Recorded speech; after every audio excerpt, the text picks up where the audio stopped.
دی هغه چوکاټ هم موږ کتلی شو. عبدالله بن مسعود دی څوک؟ هغه کس دی چې رسول الله صلی الله علیه وسلم په خپله دعا کړې چې یا الله دته د قرآن علم ورکړه. او صحابه کرامو دا تایید کړې ده چې داسې کوم آیات نشته، او عبدالله بن عباس چې د قرآن کې آیات نشته چې کوم ځای کې دته د نزول او تفسیر ته معلوم دی وي. هغه خپل علم خزانه وه. نو اوس یو کس چې میوزیک کړی دی، رسول صلی الله علیه وسلم سره نږدې ژوند نه ده کړی، صحابي نه دی، مفسر د قرآن نه دی، په عربي په ټکي نه پوهېږي، هغه راځي او موږ ته وایي چې په قرآن کې میوزیک نشته دی. دا ماته جالبه ده. او بیا نور نقلونه ورکوي چې بغیر نظر راځم. دویم یعنی دلته تقریبا 15 آیاتونه دي، چون وخت نشته دی زه باید خپل وخت احترام وکړم، چون نور استادان خبرې کوي. 15 حدیثونه دي کوم چې د میوزیک باره کې بحث کوي چې میوزیک حرام دی. زه فقط یو حدیث راواخلم د صحیح بخاري نه، حدیث نمبر 88 رفرنس تاسو ورشي وګورئ او ولولئ.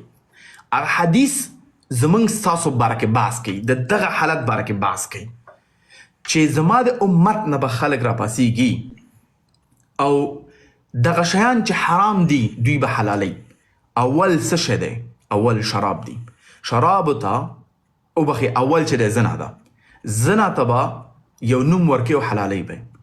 او سبحان الله نن که تاسو وګورئ چې ته به په همدې ټیک ټاک کې ځوانان راپاسېږي، اروپایي نجونو سره ویډیوګانې کوي او اروپایي نجونو نه مچوګانې اخلي، په عجیب او غریب ځایونو کې ورته لاسونه وهي او وایي دا خو زما ګرلفرنډ ده. که ته ورته ورو دا خو اسلام کې حرام ده، دا خو زما ګرلفرنډ ده. نو هغه زنا دپاره جدا نومونه ورکړل شوي دي او هغه حلال شوی ده، مشکل نه دی. دویم شراب دی. په همدې حدیث کې شراب نن سبا متاسفانه حتی فریاددارا په دې باندې بحث کوي چې ما خو یک اجتماعي ډرینکر هستم. وایي زه خو اجتماعي سوشل ډرینکر لږ بس فقط چې کله زه کوم ځای کې بحث راشي حلال حرام شی نوم ته اجتماعي ډرینک ورکړی دی او حلال کړی ځان ته. دریم نرانو ته د سلک اغوستل دي چې کوم شاید کې حرام دی، لیکن نن سبا څونه خلک په دې باندې بحث کوي چې سلک اغوستل حرام دي. څلورم میوزیک ایکسټریمینګ دی چې میوزیک به حرام دی لیکن زما امت کې به خلک راپاسېږي او هغه ته به ته حلال به وایي. دا یو حدیث کافي دی. زه 15 حدیثونه تاسو ته ذکر کول ځکه وخت کمبوتی دی. اوس راځم 15 ساینسي نقلي او عقلي دلایل در کوم چې ولې میوزیک انسان ته په تاوان کې دی. اول پر پرسټن یونیورسيټي 2008 کال کې ریسرچ شوی دی چې 50% خودکشي په هغوی کې زیاته ده کوم کسان چې میوزیک ډېر اوري. تاسو کله ریسرچ ولرئ. دیانا کډني په یونیورسيټي د استرالیا ملبورن یونیورسيټي کې ریسرچ کړی دی چې 28% میوزیکران په خپله خودکشي کوي. او تاسو به دا لیدلي وي چې پاپ سینګر دی ساوت کوریا که همداسې نور دي، هغوی اکثر میوزیکران تاسو خودکشي کوي. اکثر کسان څوک چې میوزیک انډسټري کې دي دا کافي ساینټیفیک ریسرچ دی چې میوزیک انزایټي اضافه کوي، تنهایي اضافه کوي، ډپریشن اضافه کوي، انګر قهر د انسان انګر شو ته زیاته کوي. دا یو کوګنیټیو سایکولوژي ریسرچ تاسو ولولئ په شمول د WHO ورلډ هیلث ارګنایزیشن هم دا وایي چې میوزیک د انسان ته په تاوان کې دی، غوږونو مشکلات ته پیدا کوي او همداسې هم نور. دا و ساینټیفیک تاسو ته ووایم. ما زه کولی شم فریکونسیانو ته لاړ شم لیکن د وخت کمبودي د وجې نه. دویم څلور نور دلایل در کوم چې ولې میوزیک یو انسان ته په ګټه باندې دی. اول دلیل ما ته یو میوزیکر وښیه کوم چې الله او رسول ته نږدې دی. ما ته یو میوزیکر وښیه چې که میوزیک ښه شی وی نو موږ به هغوی تعقیب کړي که نه. یو میوزیکر ما ته وښیه په جامعه کې چې مفید شخص پاتې شوی دی، هغه اکثر د خلکو نه غلط استفاده کړې ده. دویم میوزیک همیشه دپاره فحشا، میوزیک د ګډا، د ښځو لوس کول، د نرانو لوس کول یو وسیله ده چې استفاده کیږي او همیشه استفاده شوې ده. دا دریم دلیل دی. څلورم میوزیک همیشه دپاره تا یو تنهایي ته یو ستا غمونه دي او ستا دردونه دي او بس ته خو تنها یو مسله ده ته د دنیا نه د اجتماع نه د لرې کوي. او پنځم میوزیک هیڅکله هم ستا مشکل نه حلوي چې په حیث یو ادرس یو مشکل ته لري میوزیک ګوري ستا مشکل حل کړي، بلکې یو قسم نشه درکوي چې هغه مشکل نه تا باندې هېروي، بل ځای ته وړي چې مشکل د شاته ته پاتې دی. خو هغه څه شی کېږي په سایکولوژي کې هغه ډیلی یو بیګیج ته جوړی دی مشکلاتو، چون بار ته چې خفه کېږي د په ځای چې حل لارو ته پیدا کړي فکر پرې وکړي هغه باندې ته میوزیک اوري او شاته کوي. نو دا څو دلایل دي ورونو چې تاسو ووایم چې میوزیک په اسلام کې حرام دی او په ساينس ادرس نه هم یو خشن د سړی ووري میوزیک فریکونسي باندې تاسو لاړ شئ او همچنان واضح د قرآن آیتونه دي 15 آیتونه دي سورې نجم سورې لقمان او همچنان سورې فرقان همداسې نور آیتونه او 15 حدیثونه دي چې د میوزیک په اړه دي میوزیک اورېدلو لپاره کې بالکل دلته بحث نور شته دی چې کوم نوع میوزیک که هغه نشیدز دي ووکلز دي یا ډفت دی په هغه باندې نور استادان بحث وکړي ما یو نوچون لس دقیقو کې خپل موضوعات څه تشریح کړل جزاک الله خیر وبخښئ زه نروس یم ستاسو منځ کې مې خبرې کولې نو امید لرم ټول خبرې مې صحیح کړې وي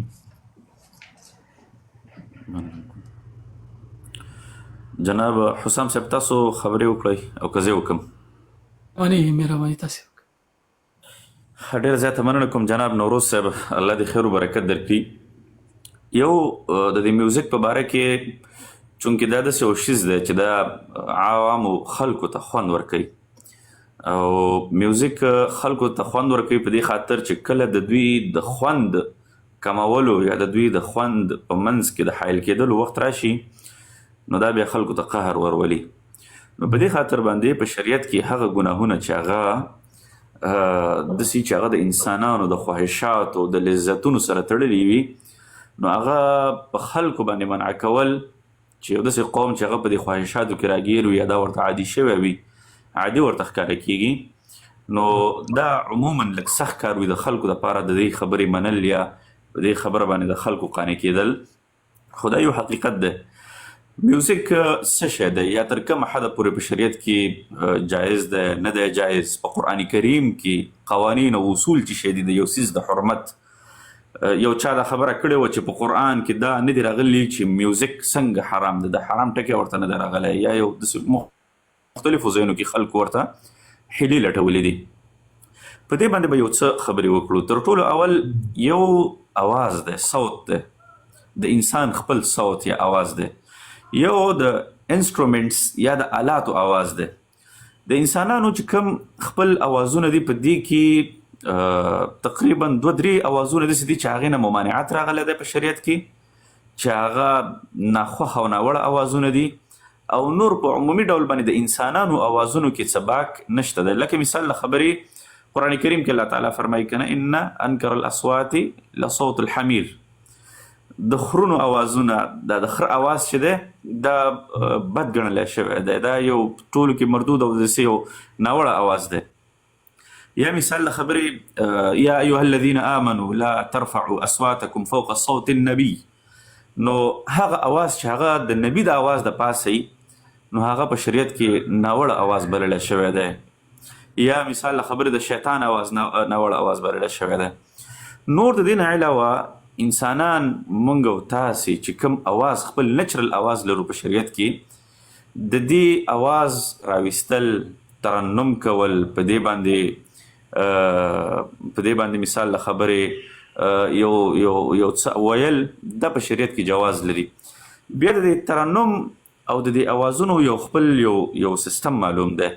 په دې کې ځینې اوازونه دي چې هغې ته مقامات وایي صنع بسحر لکه مثال له خبرې سیګا رست حجاز نهاوند بیات او همدغه راز مختلف مقامات دي دا چې د اواز یو انسان وباسي په مختلفو اندازونو باندې لکه مثال له خبرې د خفګان اواز د تعجب اواز یا مثال له خبرې د یو ځای کې د حیرانتیا اواز یا یو ځای کې د شجاعت نو مختلف اوازونه مختلف ترنمونه راغلي دي او همدې دپاره د قرآن کریم چې ویلی کېږي رسول الله صلی حدیث دی چې دا د لحون العرب باندې تاسې ووایئ د عربو په الحانو باندې ووایئ چې په عربو کې په هغه وختونو کې 9 دانې مقاماتو بیا د هر مقام لکه بیات د بیات حسیني بیات شوري بیات فلانک د هغې بیا خپل قسمونه دي. دا یو خبره. یو مثال له خبرې غزل ویل دي په خپله خوله باندې چاربیته ویل دي رباعي ویل دي چې دا په خپله خوله باندې انسان وایي دا شرعاً په دې شریعت کې په دې باندې کوم ممانعت نشته دی خو په هغه شرطونو کې چې په دې کې یا بې حیا الفاظ نه وي فحش الفاظ پکې نه وي. اوس وختونو کې د شاعرانو د سندرغاړو یو ضلالت راخیستی دی دا د انسانیت د چوکاټه هم لري خبرې کوي او د انساني عقل نه هم لري خبرې کوي. ټوله ورځ لکه د خلکو خویندو میندو دې سیزنو فلانکي یار شونډې د فلانکي یار دا او دا او دا دا فحاشي ده، دا فحاشي ده، دا مطلق دې ته په شریعت کې دیوس وایي چې انسان لګیا د خلکو خویندې میندې یادوي او ښکته ورته خلک ناست دي چکچکې ورته یې خاندي چې والله نر سړی. خو دغه شی نه دا بې دیوسي ده، دا په شریعت کې منع ده. یا مثال له خبرې شرکي الفاظ لوستل، شرکي الفاظ ویل. متاسفانه په اوس وختونو کې دغه الفاظو ته خلک فکر نه کوي، خلکو ته خوند ورکوي چې بس والله دا خوند دی. او بیا په دې باندې هم زه اخره کې یو کمنټ کول غواړم د خوند چې دا څنګه انسانانو ته خوند ورکوي او موسیقي څنګه د روح غذا ده. شرکي الفاظو کې لکه مثال له خبرې په هندي سندرو کې یا په پښتنو سندرو کې داسې ډېرې داسې سندرې راشته دی چې په هغې کې شرکي الفاظ جوړ شوي دي. لکه مثال لیکنه کې ځینې داسې شاعري به ذکر کړې وه. یو هندي د یو هندي سندرې شاعري وه چې تجھ میں رب دکھتا ہے، په تا کې ما ته رب ښکاره کېږي. دا یو هندي سندره وه. نو د ډېرو مشهوره وه، دا خلکو په لاره کې به د کوڅو کې به ماشومان هم روانو ځان سره به یې ویل، په موټرو کې به هم خلکو دا شی غږو. اوس دا تجھ میں رب دکھتا ہے دا یو شرکي لفظ دی، یو شرکي دغه دی. یا مثال له خبرې یو بل شاعر دی چې هغه خدایه ستا 40 زره کتابه، یعنی دا الله تعالی خدایه ستا 40 زره کتابه د یار 4 خبرې. اوس ځینې خلک دې دپاره حیلې لټوي، دې دپاره چې د تشبیهات لټوي، دې دپاره دغه لټوي، خو دا خو یو صریح الفاظ دي چې دا غیر مناسب الفاظ دي. نو یو انسان که وغواړي هغه کولی شي چې شعر ووایي، غزل ووایي، ترنم سره یو څیز ووایي، رباعي ووایي، د خپل وطن توصیف ته کولی شي، د غرونو توصیف ته کولی شي. یا مثال له خبرې په یو ځای کې اناشید سړی وایي، نعت سړی وایي. نو دا ټول په شرعي لحاظ سره جواز لري. خبره په کوم ځای کې مشکل کې واقع کېږي چې کله انسټرومنټ اله په دې کې راشي او کومه اله په دې کې راشي، په دې کې د فقهاو بیا اختلاف دی. یوازې یوه اله داسې ده چې د هغې په باره کې علما وایي چې په دې کې نرموالی شته دی، یعنې دې کې د جواز شکلونه شته دی چې هغه دف دی. دف چې شته وایي یو د ډول قسمونه وي، یو داسې ډول وي چې هغې دواړه طرفونو ته ډول وي، دواړه طرفونو ته چې د صادر وي. او دا عام وخت کې دا ډولونه چې کوم دا په دې مشهوره دي په دنیا کې، یو دي هغه ډولونه چې هغه یو طرفه وي، چمبه چې ورته پښتانه وایي.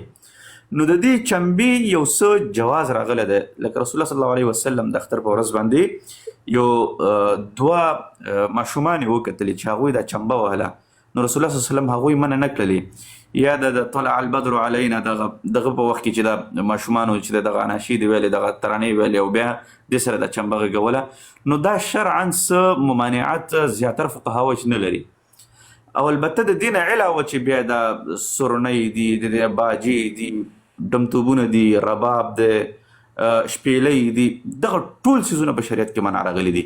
خو اوس یو سړی و چې دا څنګه منع راغلي دي، دا په قرآن کې کوم ځای کې لیکلي دي؟ اول نمبر باندې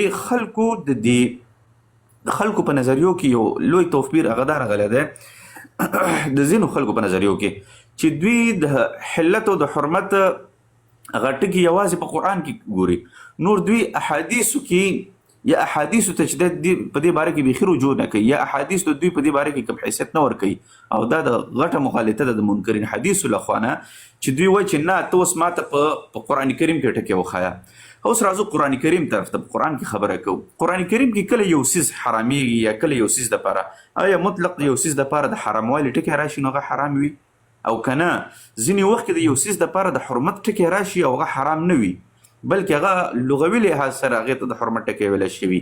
او یا دا کله نه کله په قرآن کریم کې یو څیز دپاره د حرمت ټکی رانشي، د حرمت ټکی رانشي، خو هغه څیز چې دی په حراموالي کې حساب شي.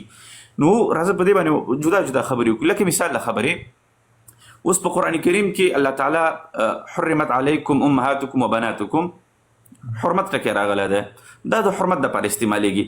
یا مثال حرمت علیکم المیتة والدم، صحیح ده؟ په دې ځای کې د حرمت ټکی راغلی ده په قرآن کریم کې، بالکل د دغه دپاره. اوس په یو ځای کې د موسی علیه السلام په باره کې چې الله تعالی فرمایي که نه وحرمنا علیه المراضع، اوس دلته د حرمت ټکی راغلی ده، خو د موسی علیه السلام په دې قصه کې د دې مراد حرمت نه دی. یا مثال له خبرې یو بل ځای کې قال فإنها محرمة علیهم 40 سنة. اوس په دې ځای کې دغه 40 سنه د بني اسرائیلو په باره کې چې الله تعالی فرمایي، په دغه ځای کې د حرمت ټکی راغلی دی، خو د دې نه مراد دغه حرمت نه دی چې دا کوم عام شرعي حرمت دی. نو په دې خاطر باندې په قرآن کریم کې د حرمت معلومولو دپاره په قرآن کریم کې د یو حکم اخیستلو دپاره یوازې دې ته نه کتلی کېږي چې ته ماته دا ټکی وښایه، ته ماته خاص دا ټکی وښایه دا منم، او که دا ټکی راته ونه ښایه دا نه منم. دا غلطه نظریه ده. لکه مثال د خبرو دا زموږ استاد د منځونو ترتیب دی، دا په قرآن کریم کې په کوم ځای کې ثابت دی؟ خو دا ټول په احادیثو کې ثابت دي. همدغه احادیث د قرآن کریم تشریح ده. بیا نو که چېرته یو څوک دا وایي چې زه احادیث نه منم یا احادیثو ته اعتبار نه ورکوم او یوازې زه قرآن کریم منم یا یوازې زه قرآن کریم، نو هغه ته به ته وایي چې ته اوس څنګه د خپل مونځ ثابتولی شي؟ ته څنګه چې د مثال له خبرې ته خپل ځان ثابتولی شي، په د شرعي احکام ثابتولی شي، ته څنګه د شرعي معاملات ثابتولی شي چې یوازې ته قرآن کریم منې او د رسول احادیث نه منې؟ نو په دې خاطر باندې چې په قرآن کریم کې دغه آیات چې تاسې وختي ولوسته که نه، لکه الله تعالی چې په قرآن کریم کې وایي ومن الناس من يشتري لهو الحديث ليضل عن سبيل الله. اوس دا لهو الحديث دا ټکی چې دلته راغلی دی په دې باندې څوک ښه پوهېږي؟ په دې باندې زموږ استاد صاحب د زمانې یو ملا ښه پوهېږي، او که نه په هماغه وختونو کې چې یو عالم وي، په هماغه وختونو کې یو صحابي وي، هغه د دې په تشریح باندې ښه پوهېږي. نو د دې تشریح په باره کې عبدالله بن عباس رضی الله عنه، لکه څنګه چې تاسو وفرمایل، عبدالله بن مسعود رضی الله عنه، د دې په باره کې جابر بن عبدالله رضی الله عنه، د دې ټولو دا په هغه وختونو کې قوي مفسرینو د قرآن کریم په تفسیر باندې د دې خلکو حاکمیت و، یعنې دوی پرې ډېر پوهېدل. نو په هغه وختونو کې دغه خلکو نه دا ثابته وه، دې خلکو دا ویل چې د لهو الحدیث نه مراد چې دی هغه غنا، سندرې، دغه موسیقي آلات، دغه موسیقي ده. بیا د عبدالله بن عباس رضی الله عنه چې په جلیل القدر شاګردانو کې کوم مجاهد او نور تابعین او اهل علم او حسن بصري چې تاسې کوم نمونه ذکر کړل، نو دغه ټولو دلته د لهو الحدیث نه مراد څه شی اخیستی دی؟ د لهو الحدیث نه مراد یې همدغه سندرې او ګارې بجارې او دا غنا او دغه څیزونه اخیستی دی. بله خبره د پوینټ خبره هغه دا ده چې دغه سندرې دغه د څه ورته وایي، دغه د سندرو د کنسپټ دا د زرګونو کلونو راهیسې موجود و. پخوا وختونو کې به هم خلکو چې دا سندرې مندرې اورېدلې، نو ته که څوک وایي چې دا حلال دی یا دا جایز دی، نو هغوی دا ثبوت وړاندې کولی شي په دا ټولو زرګونو لکونو احادیثو کې چې یو صحابي لیاذ بالله هغه د سندرو کمالات استعمال کړي وي، یا یې سندرې لیاذ بالله ویلې وي، یا یې ثابتولی شي د کم تابعینه، نو چې نه د صحابي نه ثابتولی شي، نه د تابعینو نه ثابتولی شي، او د پاسه پې هغوی وایي بار بار د پاسه پې احادیث موجود دي، بلکې په د رسول صلی یو حدیث دی چې 2 اوازونه ټول نه زیات ملعون دي، په هغې کې یو دغه سندرې دي، دغه د سرونی اوازونه دي. نو چې دغه اثبات کله راشي په شریعت کې، صحابو په ژوند کې موږ او تاسې نشو لیدلی، تابعینو په ژوند کې موږ او تاسې نشو لیدلی، نو موږ او تاسې ورته په کومو سترګو باندې جواز ورکوو؟ یو سړی د ګناه کوي، زر ګناهونه هر څوک کوي، موږ هم کوو، دا هم کوي، دا هم کوي، بل سړی هم کوي، خو دا د شریعت د کنټکس تحریفول دا خپله یو غټ ظلم دی د شریعت سره. نو په دې خاطر باندې په قرآن کریم کې په صریح انداز باندې دغه سرونیو ته، دغه سندرو ته ضلالت ویلی شوی دی، دا حرام لهو الحدیث ورته ویلی شوی دی. بیا د دې په باره کې په سلګونو علماو، صحابه کرامو په هغه وختونو کې علماو، تابعینو د دې په باره کې بیا اقوال دي چې دغه د لهو الحدیث نه مراد چې دغه سندرې او یا وانتم صامدون په باره کې چې د راځي چې مجاهد رحمه الله د سندرو دغه کې چې دلته نه مراد سندرې دي، نو د دې نه منع راغلی ده. نو زما وخت ختم شو، بیا به زه انشاءالله په بل دغه کې خبرې وکړم. جزاک الله خیر. زه غواړم چې دا تاسو مین سکرین ته راولم، څوک چې خبرې کوي، خو لیکن نه پوهېږم چې په حیث یو ټیکنالوژي کس دا کار ماته ولې سخته دی. په هر حال څومره تاسو خپل خبرې کوئ، زه به دا ځای دغه پیدا کړم چې څنګه م سکرین ته راولم مین، که دا موډریټر کولی دا به ډېر ښه وشي. ویډیو باندې کلیک کو، هغې نه بعد بیا کولی شي چې دغې کې ایکسپانډ یې کړی یو چارکونجه دغه دی، دغه آپشن پکې او دا پیدا شو. او صحیح. اعوذ بالله من الشیطان الرجیم، بسم الله الرحمن الرحیم، الحمد لله رب العالمین والعاقبة للمتقین، والصلاة والسلام على خير خلقه محمد الصادق الوعد الأمين، اما بعد. ډیره زیاته مننه نوروز صاحب او جوهري صاحب چې ډیرې ښې خبرې مو کړې د موسیقي په اړه، د غنا په اړه، د لهو الحدیث په اړه.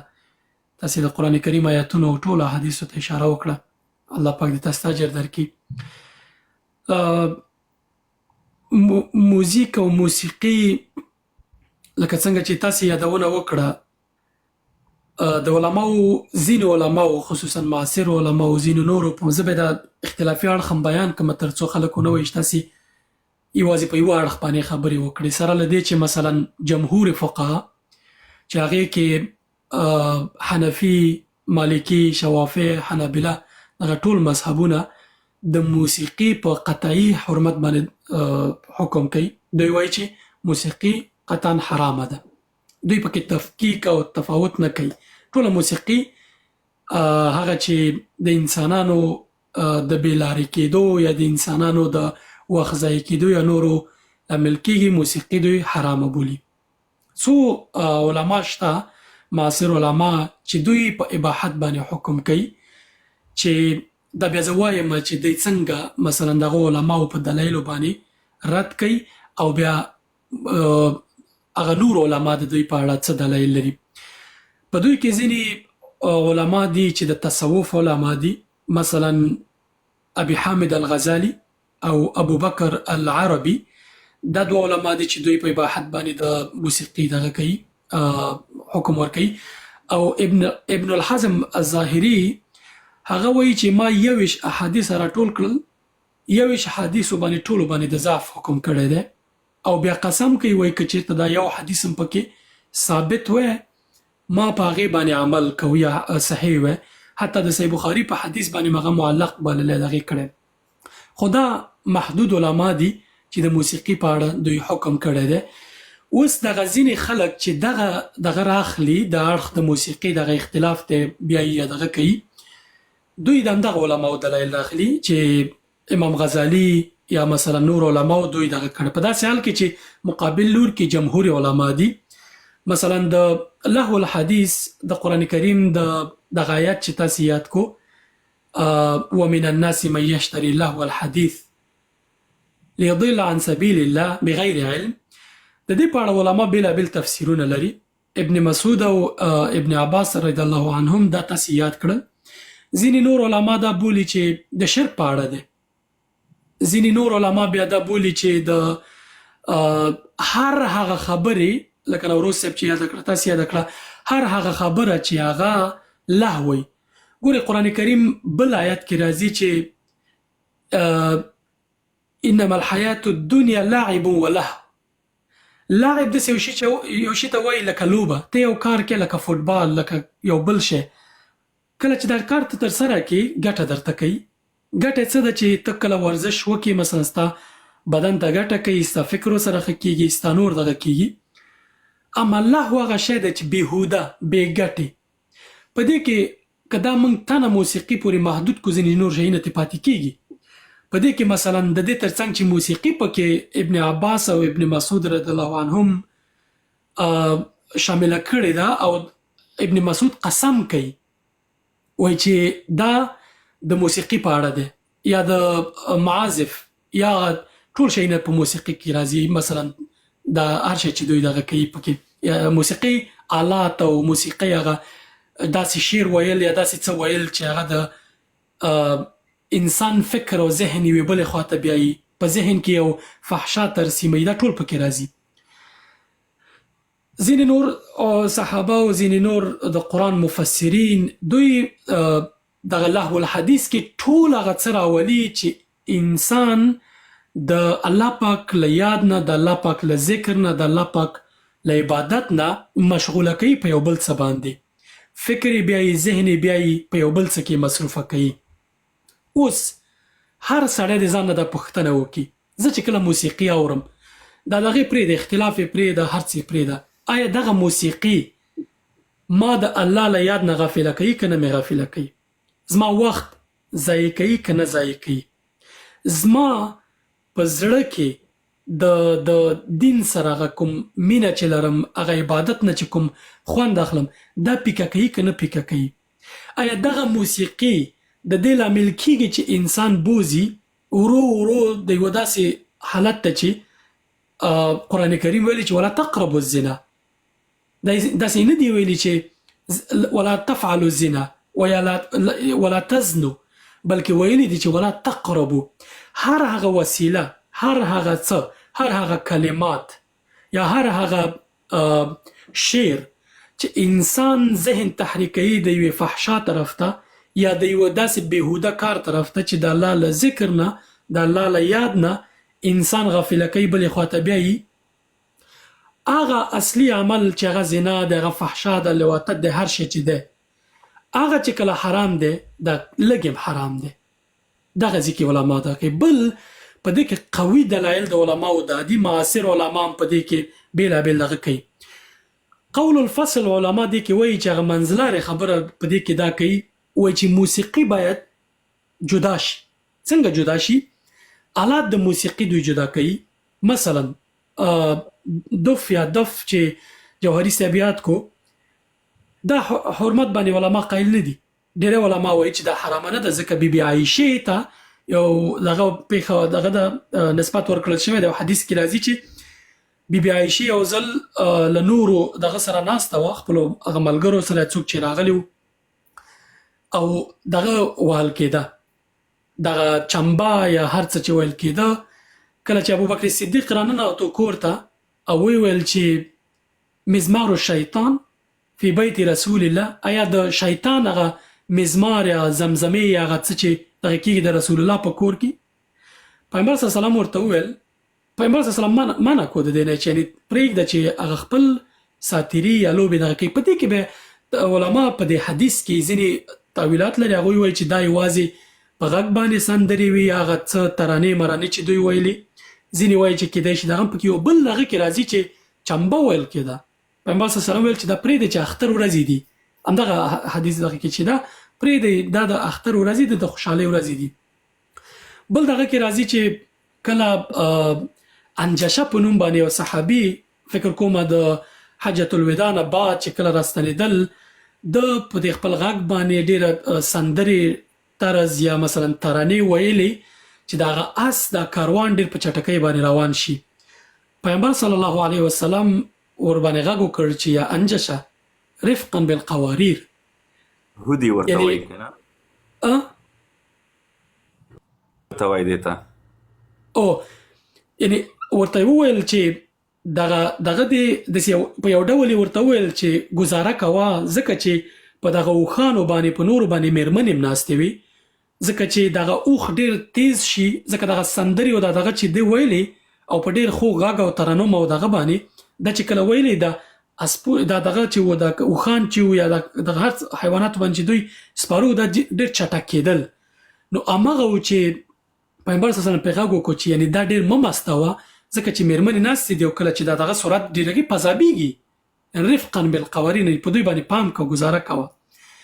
بل مثلا علما چې د موسیقي د آلاتو باندې دغه کوي، مثلا هغوی وایي چې کوم آلات چې په ګوتو باندې دغه کېږي لکه هارمونیا، لکه رباب، مباب او دا شیونه، دې باندې حرمت باندې دغه کوي. هغه چې لکه دف او دف دا دي، هغه بیا حرمت باندې دوی دغه نه کوي. اوس راځو دې ته چې زمونږ ستونزه دا ده، زمونږ په ټولنه کې یا ډېری ټولنه کې ستونزه دا ده چې هر هغه شی چې موږ په ټولنه کې راخلو یا زده کوو، که هغه دیني مسایل که غیر دیني مسایل، هر شی چې ستونزه دا ده چې موږ هغه اکستریم حالت ته ځو، هغه سخت حالت ته ځو. اوس که افغانستان کې موږ دا تفاوتونه کوو، دا تفکیک کوو چې دا موسیقي دې کې علماو اباحت کړی دی، دې کې علماو حرمت دغه کړی دی، دا اوس څوک تفاوتونه کوي؟ چاته ته کینې هر چاته چېرته ته ورځې چې ورته وایي ګوره دا یې حرام ده، دا یې نه ده، دا یې حرام ده، دا یې نه ده. دا تفکیک ډېر سخت دی. بل دا دروازه خلاصوي یوې داسې لارې ته چې موږ او تاسې ولیدل چې کله افغانستان کې لږ ازادي شي، د واره موږ هغه افراطي حالت ته ځو. موږ په افغانستان کې په دیندارۍ کې افراطي حالت ته ځو، کله چې ازادي کې افراطي حالت ته ځو. همدغه حالتونه دي چې دلته علما مثلا یا نور احتیاط په دې کوي چې کله دغسې حالت کې اوس مثلا یو څوک راشي په دغه تفکیکونه وکړي په موسیقۍ کې، دا ځکه ما بیان کړل چې دغه د علمي امانت ادا شي او داسې ونه شي چې موږ مثلا یوه برخه د دغه بیخي د علماو نظر رد کړو. اوس وایو چې ولې موسیقي تاواني د ټولنې ته. موږ په خپله ټولنه کې ولیدل کله چې د موسیقي خبره کوو، یعنې ډېر داسې کسان دي چې هغه هنر به بولي، هنریت ته فکر کوي، دغه ته فکر کوي، مثلا وطني حماسي نورو سندرو ته. اما له دې نه بیا څو استفاده هم کېږي. څو استفاده دا ده چې تاسې ولیدل په سټیجونو باندې د خلکو خویندې میندې ګډول کېږي، ځوانان ورته ناستې لاندې په کوم طرز باندې لباس اغوندي، دغه مطلق حرام دی. د دې هیڅوک جواز نشي ورکولی او نه ورکړی دی، ځکه چې هغه فحشا ته بیا ځي. او ما وویل چې ستونزه دا ده چې په ټولنه کې کله چې ته یو شي ته جواز ورکوې یا شي ته د اباحت حکم یې کوې، دغه ځای ده چې خلک هغه اکسټریم حالت ته ځي او بیا خو وایي چې ګوره دلته اباح خبره شوې ده، مباح خبره شوې ده. په داسې حال کې چې د ظروفو له اړخه چې موږ کومه موسیقي تحلیلوو یا موسیقي غنا هر څه ګورو، دغه حرمت حکم یې راځي او حرامه کېږي. ستونزه د موسیقي څه ده؟ په ټولنه کې ستونزه د موسیقي دا ده چې کله دغه سندرې ته اوري، مثلا موږ او تاسې ګورو موسیقي برلاسي د چا ده په موسیقي کې؟ په افغانستان کې خصوصا که موږ خپله ټولنه راواخلو یا په عربي دغه کې چا ده؟ تمام ورځ شاعران یا ځینې شاعران، ټول نه یادو، ځینې شاعران ناستي شونډې یادوي، اندامونه یادوي. یعنی تاسې باور وکړئ چې کله دغه سندرې څوک اوري، د ده ذهن کې یو سناریو یو فلم غوندې یو صحنه ترسیموي. دا ورو ورو هغه اشتیاق پیدا کوي دې ته چې انسان موسیقۍ سره شوق پیدا کړي. مثلا د بچه‌بازۍ سندرې شته، د نجونو په توصیف کې ډېرې سندرې شته. یوازې که یو څوک یو زمزمه کوي، په هغې کې مثلا اشعار ویل شوي، حماسي وطني سندره یا یو تفریح دپاره یو 15 دقیقې دغه کوي، دې کې به علما تاسې سره ډېر مشکل ونه لري.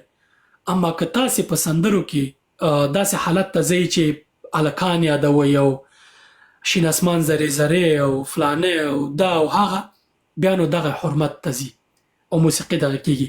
نو که اوس دغه دروازه خلاصیږي په ټولنه کې چې موسیقي ته یو ډول لاره پیدا کېږي چې دا یې حلال، دا یې حرام، یا دا یې جواز لري او دا یې نه لري، او بیا د قرآن کریم دغه راځي، دا نو بیا یو مشکل حالت سره ټولنه مخ کوي. ځکه ټولنه کې دغسې دغه نشته چې داسې یو اصول او داسې یو لاره نشته چې دغه تفکیکونه پکې وشي. نو د همدې دپاره علما حکم کوي چې موسیقي حرامه ده او حرامېږي، ځکه چې دا د فحشا او دا د دغه لامل کېږي. بل موسیقي، زما پوښتنه دا ده چې یو مسلمان، یو مؤمن چې د خپل ژوند هدف باندې پوه شي، آیا دی به ټول وخت په موسیقي اورېدو باندې تیر کړي؟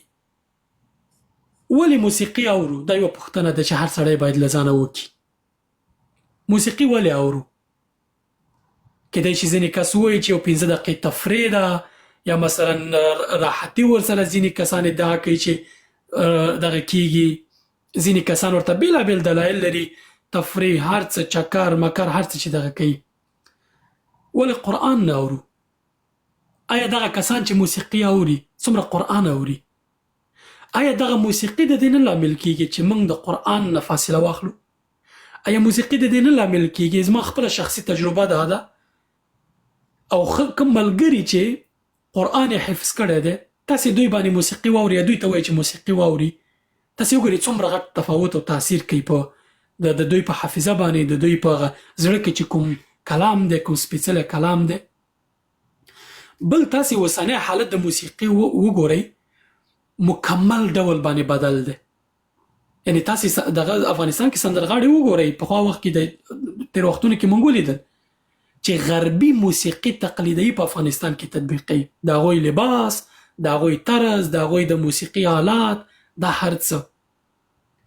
مثلا په دې کې به ډېر زیات مشکل نه وي چې کله خویندې راټولیږي په یو واده کې، په یو چیر کې چمبه وایي او عادي سندرې ورسره وایي. دې کې به علما تاسې سره ډېر زیات دغه ونه کړي چې مثلا هغه حکم در باندې وکړي، هغه حالت ته موږ لاړ شو چې په هغې کې یو سندرغاړی د سټیج په سر باندې ګډېږي او لاندې ورته ځوانان ناست دي او تاویږي ورته، اندام یې مکمل په داسې شکل باندې چې ټول ښکاري، لباس او ټول شی نه. نو اوس د موسیقي ازرارو په اړه نوروز صاحب خبرې وکړې، جوهري صاحب خبرې وکړې، زما خبرې اوږدې نه شي. یوه ستونزه چې موسیقي ټولنه کې رامنځته کړې د هغه بې ارزښتۍ دي. بې ارزښتي په دې معنی عصر التفاهه ورته وایي، یا په دغه کې میډیوکراتي ورته وایي، میډیوکراتي په انګلیسي کې، هغه د کیفیتونو یا د ارزښتونو دغه ډېره ښکته کوي. ځوانان ګوري موسیقي چالان کړي په موټر کې، ورته دنګونه وي، ډېر خوشحاله او مستی وي او حالت دي. زه دا وایم ځوانانو ته چې آیا زموږ ژوند دومره اوږد دی؟ زه به د دې طرف نه راشم، د موسیقۍ دغه باندې به په دې خبره وکړو چې زموږ ژوند څومره دی چې موږ یې په موسیقۍ اورېدلو، په لهو و لعب باندې، په ساتیرۍ باندې، په تفریح باندې، په دې شیانو باندې. دا ضروري دي. تفریح دا ده چې ته لاړ شې یو تراوت، یو ښایسته ځای ته لاړ شې، ملګرو سره یو ښایسته چکر ووایې، دغه وکړي. اما بې موسیقي ژوند نه کېږي. دا موسیقي ولې دومره زیاته مهمه ده خلکو ته؟ ولې دومره زیاته خلکو په دغو کې لاره کړې ده چې بې د موسیقي داسې فکر خلک کوي چې ژوند یې نه کېږي. موسیقي مثلا هغه عصر التفاهه ورته وایي، هغه د بې ارزښتۍ یا د بې کیفیتۍ عصر یا زمانه چې ده، هغه دا ده چې دې حالت ته خبره راوستې چې سندرغاړي فتوا ورکوي. یو څوک راځي مثلا د موسیقۍ په اړه د روح غذا یې ګڼي. تاسې به اورېدلي وایي چې داسې کسان هم وو چې هغوی یې داسې خبره کوله چې زه کله پیدا شوم زما په غوږ کې د اذان په ځای موسیقي غږول شوي. یعنې تر دې حالته پکې خلک هغه اکسټریم حالت ته ځي. نو زما دغه دا د ټولو دوستانو ته چې ګورئ، ژوند دومره بې ارزښته نه دی. که هر انسان پوه شي چې زما ژوند کې هدف څه دی، زه ولې پیدا کړل شوی یم، زه ولې الله پاک پیدا کړی یم، نه یوازې دا چې موسیقي به نه اوري، بلکې خپل ټول ژوند نه به اعظمي استفاده وکړي، اعظمي ګټه به واخلي. دا ژوند په دې نه ارزي. دا ژوند د دې لپاره نه دی چې موږ دې په ساتیریو، په لهو و لعب او په دې شیانو باندې تیر کړو. دا حرمت او دا دغې پرېږدئ بیخي. اما څه ګټه دې ترلاسه کوئ؟ دا ګټې ماته ووایي. که موسیقي دومره ګټور شی چې تاسې پرې دغه حدیث او د هر څه له پامه غورځوئ او بیا ورته وایئ چې نه دا حلال ده، ګټې څه ده؟ بل زه درته یوه لنډه قاعده درته ښیم. په دې قاعدې باندې زموږ او ستاسې ټول مشکل حل کېږي که موږ واقعا په الله باندې ایمان لرو، په الله پاک باندې د الله پاک دین موږ ته ګران وي. رسول الله صلی الله علیه وسلم وایي چې الحلال بین والحرام بین وبینهما مشتبهات. حلال معلوم دي، حرام معلوم دي، د دوی په منځ کې مشتبهات دي، شبهه چې پکې وارد ده. رسول الله صلی الله علیه وسلم مثال ورکوي، وایي دا داسې دی لکه یو پاچا دی، لکه یو چارواکی دی، د دوی یوه کرونده ده، د دوی یوه خاصه ساحه ده، په دې کې هیڅوک اجازه نه لري چې دلته خپل رمه وڅروي یا هلته د بل چا رمه لاړه شي. خو یو کس دی د دغه غاړې ته ګرځي راګرځي، خپل دغه څاروي د دغه شاوخوا ګرځوي، ډېر نږدې نږدې ورته کېږي، ناڅاپه یې څاروي هلته لاړ شي او پاچا ورته سخته سزا ټاکلي. نو دا کس په دې کې ښکېل شو، چې ښکېل شو د پاچا د هغه سزا مستحق شو. نو دغه مشتبهات دي. دغه مشتبهات کله چې راځي نو رسول الله صلی الله علیه وسلم سپارښتنه دا ده چې موږ هغه د حرام او مشتبهات په دې خاطر پرېږدو چې یو شک پکې دا شته چې موږ دغه ته لاړ شو، حرام رانه عمل وشي. که حرام نه و خو خیر ده، خو حلالو کې یو کنه مشکل نشته، عمل مو پې نه دی کړی. او که هلته حرامو کې واقع شو بیا نو خو د الله د عذاب مستحق کېږو.